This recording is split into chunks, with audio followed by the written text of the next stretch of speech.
The Galactic Council's great hall fell silent as Chancellor HFY raised his crystalline appendage. The vote was unanimous. All 47 species had agreed. Earth would be quarantined indefinitely, its violent inhabitants forbidden from leaving their solar system.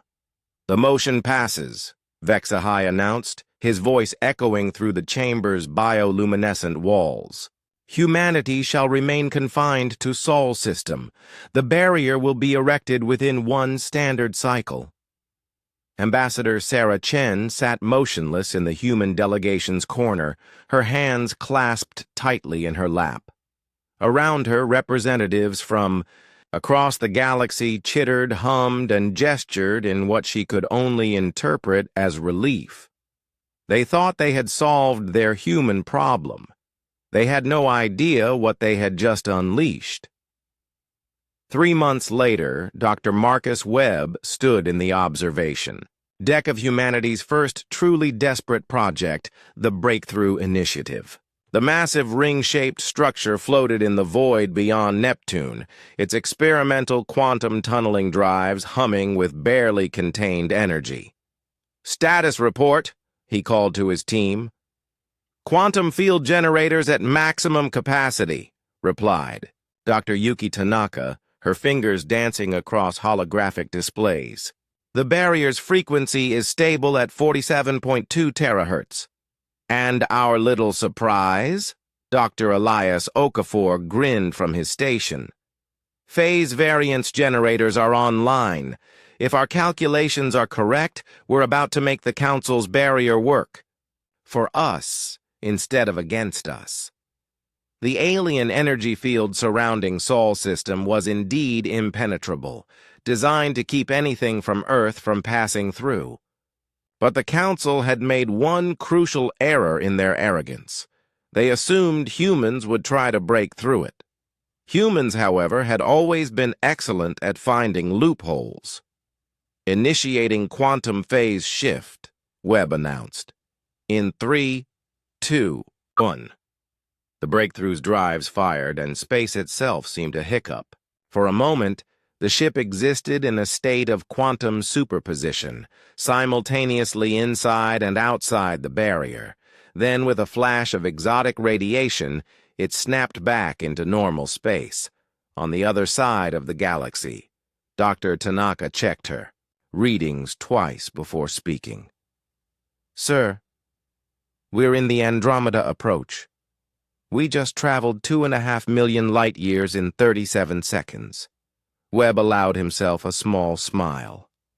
The Council's barrier hadn't just trapped humanity, it had turned their entire solar system into a massive quantum capacitor.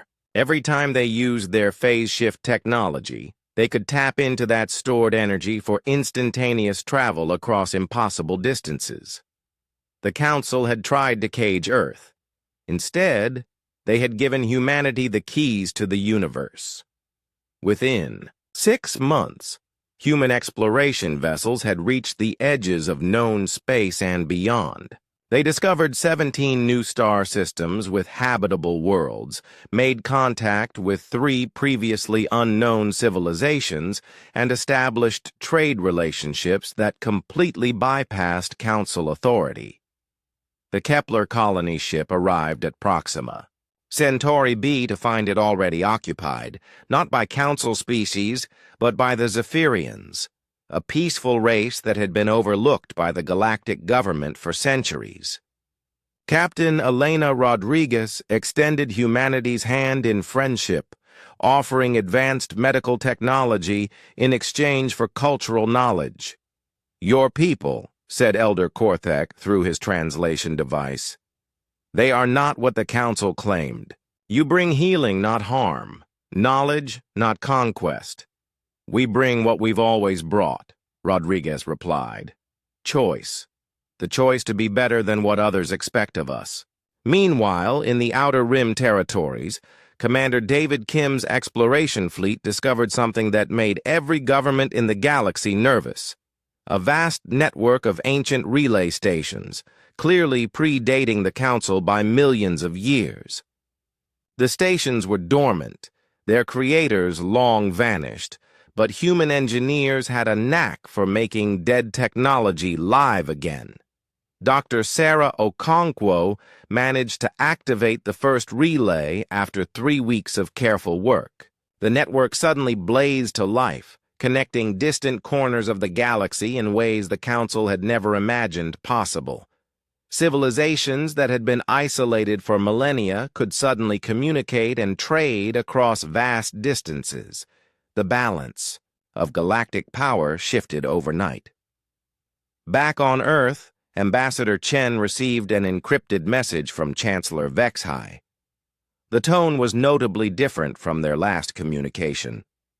"Ambassador Chen," the message began, "the Council wishes to revisit the terms of Earth's quarantine. Perhaps we were hasty in our judgment." Chen smiled as she crafted her response.